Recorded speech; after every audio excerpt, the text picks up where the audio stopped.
Hello guys, my name is Anna. I'm not a professional vlogger, but I'm a Ukrainian, and I believe the world needs to know more about Ukraine, and especially during our war with Russia. And I'm always grateful for your questions, and I try to answer them in my vlogs.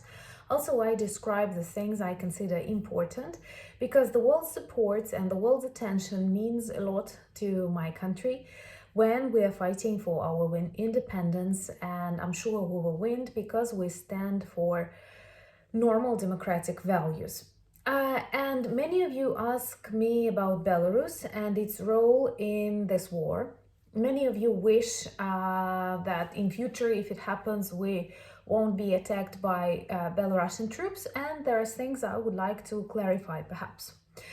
Well, first of all, Belarus is the country that we border with, and actually the region where I live also borders with Belarus. And definitely this country that is quite big, and it is under Russian influence for a very long period of time.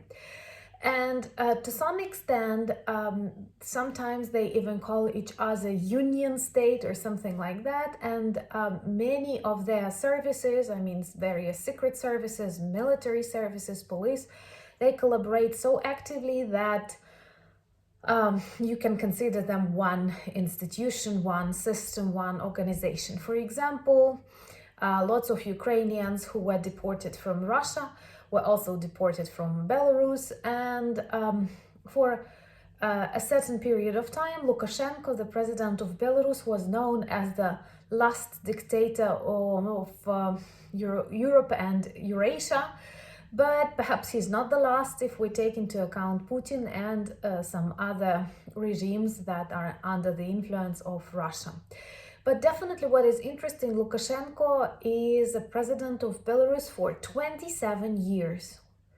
I think it's not normal, and I'm very surprised how his people allow him to stay in that position for so long.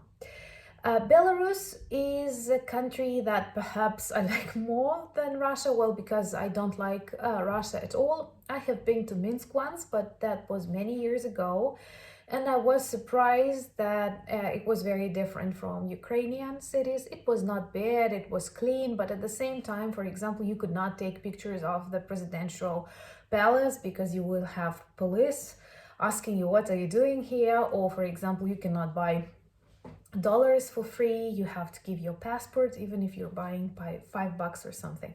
But that was at the beginning of the 2000s, or how do you say? And now you know that in 2020 they had something like they tried to change the Lukashenko regime, because the elections that took place in the summer 2020, if I'm not mistaken, were totally false, and typically there are no opponents, or they go to prison, and the results of these elections, they were not supported by the majority of democratic states. As far as I know, the European Union, the United States, and Ukraine do not recognize Lukashenko as a president.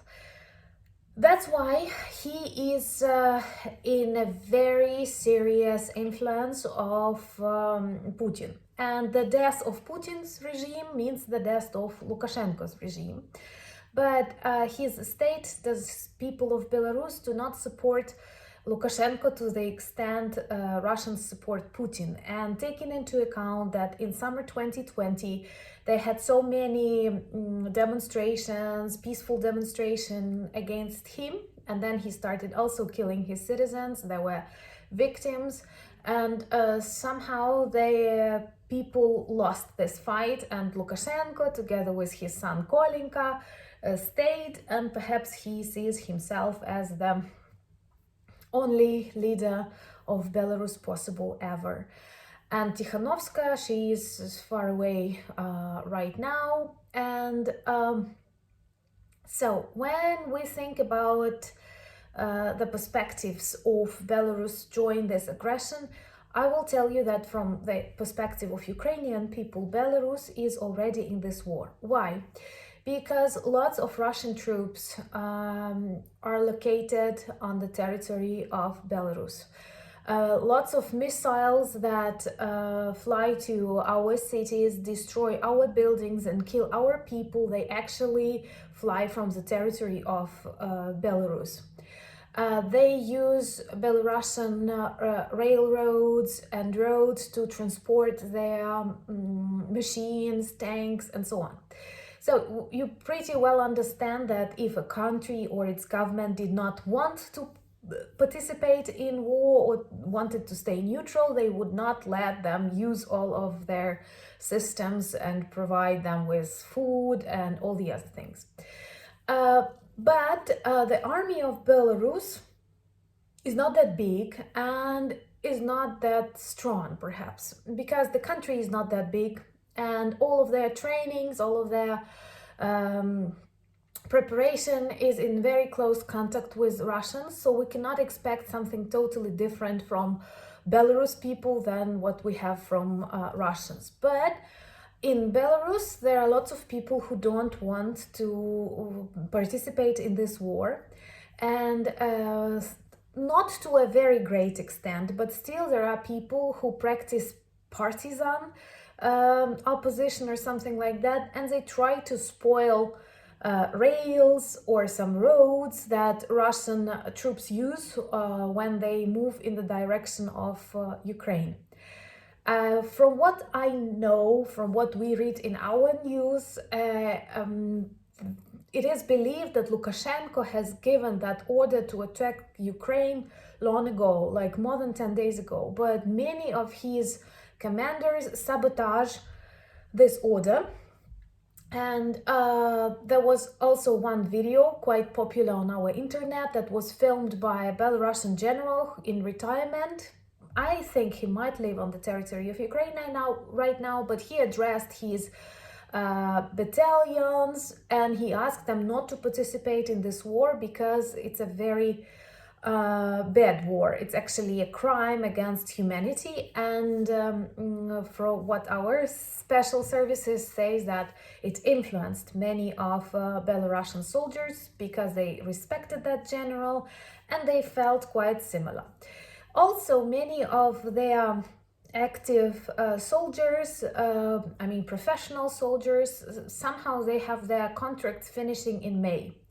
And again, they sabotage these orders because they don't feel like going to war just 3 months before they are free.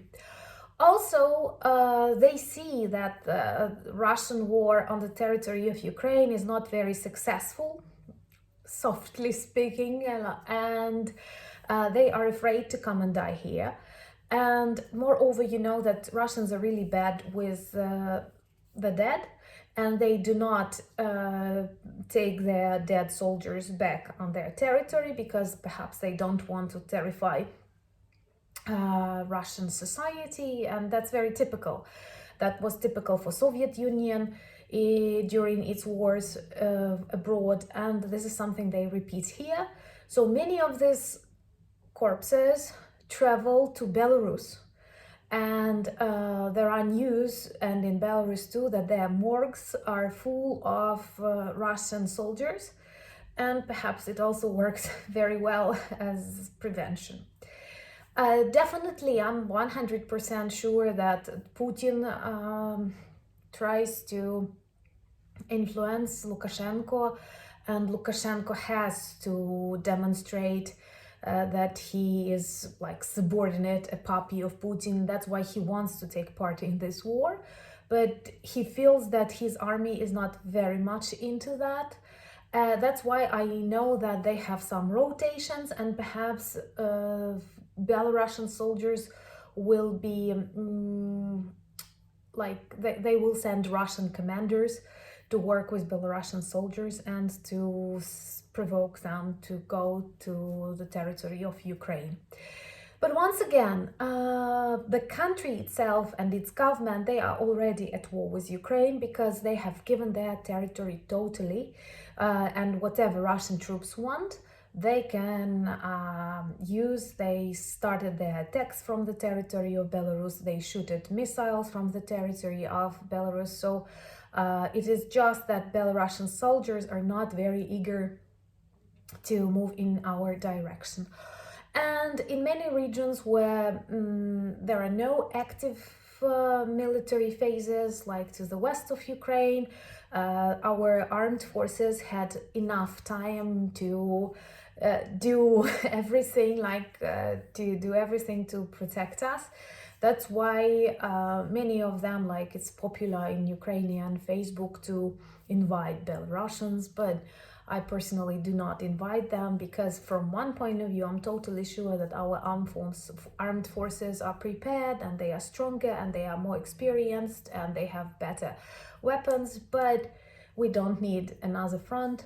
And that is why. So also, I think that if Lukashenko starts his open war with Ukraine, not the hidden one he has right now, it is very dangerous for his regime too. And it may be a push to a new revolution on the territory of Belarus.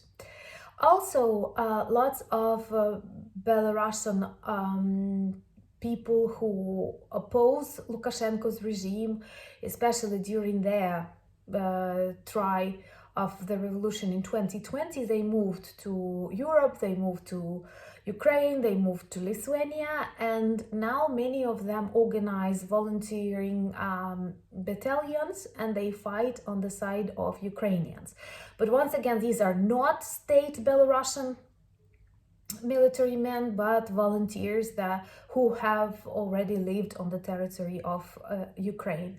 Also, I know that some of their military men come to the territory of Ukraine and tell some of the military secrets because they don't want to participate. And when our government addresses Belarusians, we tell them that if you don't want to obey the criminal orders of your president, who is not actually a president since 2020, then you can come and nothing bad will happen to you if you don't start fighting with Ukrainians. You can surrender and we'll find out what to do with you. So let's hope that Belarus will not participate in this war and that Ukrainian-Russian war will give a push for new democratic changes in Belarus. I think that would be just perfect for the health of the continent. Thank you for your question. Please feel free to ask them more, and Slava Ukraini!